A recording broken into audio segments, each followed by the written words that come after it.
Hello छात्रों, स्वागत है मेरे YouTube चैनल पे। पिछली वीडियो में हम आप लोग को 2-4 नियम घात और घातांक का बताए थे और आज कुछ और नियम बताने जा रहे हैं जिसको आप ध्यानपूर्वक देखिएगा और अंत तक देखिएगा ताकि आपको समझ में आ जाए। पहला नियम है a⁴m गुणे a⁴n। तो पिछली वीडियो में भी बताए थे कि यदि बेस बराबर हो तो बेस पावर जो है जुट जाता है, अर्थात पावर का योग निकालते हैं। यदि बेस बराबर हो तो पावर को जोड़ते हैं। जैसे उदाहरण में भी आप लोगों को समझाए थे, उदाहरण देकर के समझाए थे। यदि 5⁴ है मल्टीप्लाई 5⁴ है तो इसका मान हो जाएगा, यानी बेस को देखेंगे कि ये बराबर है या नहीं है। तो बेस बराबर है तो पावर को जोड़ेंगे, 3 अब +2 हो जाएगा, तो 5⁴ कितना हो जाएगा 5। इसी प्रकार से इसका दूसरा नियम है कि a⁴m बट्टे में a⁴n। अब दूसरे नियम में देखिए कि बेस बराबर है, पावर अलग अलग है और पहले वाले संख्या जो है, पहले वाले जो घात है दूसरे वाले घात से क्या हो रहा है, भाग हो रहा है। तो भाग की स्थिति में हम पावर को घटाते हैं। जैसे देखिए यदि 5⁴ है बट्टे में 5⁴ है तो घात को क्या करेंगे, घटाएंगे। पावर क्या हुआ, नीचे वाले घात का पावर ऊपर जाकर के घट जाएगा। तो इसका मतलब हुआ 3 में से 2 गया तो 5 के पावर कितना आ गया, 1 आ गया। उसके बाद तीसरा नियम है कि यदि a⁴m है ⁴n है, यानी एक पावर पे दूसरी पावर हो तो इसका मान होता है पावर के साथ मल्टीप्लाई हो जाता है a⁴m ×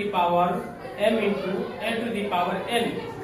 अर्थात उदाहरण के तौर पे समझिए कि यदि 5⁴ है और उसके पावर 2 है तो इसका मान हो जाएगा 3 × 2, मतलब पावर का गुना हो गया। और पावर को जो आप गुना कीजिएगा तो 5⁴ 6, अर्थात आप इसको लिख सकते हैं 5 का मल्टीप्लाई 6 बार, 5 × 5 × 5 × 5। चलिए अगला है, चौथा रूल है कि यदि a⁴m है गुने b⁴m है। चौथा रूल में आपका बेस अलग है लेकिन पावर सेम है। जब बेस अलग होता है, पावर सेम होता है तो बेस का मल्टीप्लाई हो जाता है, बेस का गुना करते हैं और ऊपर क्या करते हैं, पावर को लिख देते हैं। अर्थात आप इसको लिख सकते हैं, उदाहरण के तौर पर समझ सकते हैं 5⁴ मल्टीप्लाई 3⁴ तो आप इसको लिख सकते हैं 5 या 15⁵ लिख सकते हैं। उसका पांचवा नियम है a⁻−m हो। तो जब पावर माइनस होता है तो पावर को प्लस करने के लिए बेस को क्या करते हैं, बट्टे के रूप में लिखते हैं। तो 1/a⁴m, अर्थात आप इसको समझ सकते हैं 3 पे पावर -2। अब देखिए यहाँ पे पावर क्या है, माइनस में है, तो पावर को प्लस करने के लिए क्या करेंगे, बेस को बट्टे में लिखेंगे और उसको पावर क्या आ जाएगा, पावर 2 हो जाएगा। अब इसका मान निकालिएगा तो 1/3 मल्टीप्लाई 1/3। 2 बार क्यों मल्टीप्लाई की, क्योंकि पावर कितना है, 2 है। इसका मान हो जाएगा 1 × 1 1 और 3 × 9। अब उसके बाद छठा रूल है जो आपको पिछली वीडियो में भी बताए थे कि यदि किसी भी बेस पे पावर 0 हो तो उसका मान हमेशा 1 ही होता है। जैसे आप समझ सकते हैं, उदाहरण के तौर पे आप समझ सकते हैं कि यदि 5 0 हो तो इसका मान क्या होगा, तो 1 ही होगा। उसके बाद सातवां रूल है a⁴m बट्टे नहीं a/b पे पावर है, क्योंकि a और बट्टे b दोनों पे पावर m है। a पे भी पावर है और b पे भी पावर है, तो पावर को आप अलग अलग लिख सकते हैं, a⁴m और बट्टे में b⁴m। आठवां रूल है यदि a⁴m बराबर a⁴n, अगर बराबर में बेस बराबर हो तो उसका पावर बराबर हो जाता है। बराबर में बेस बराबर हो तो पावर क्या हो गया, बराबर हो गया।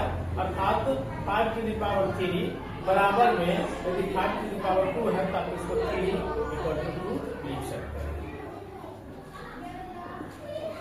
धन्यवाद।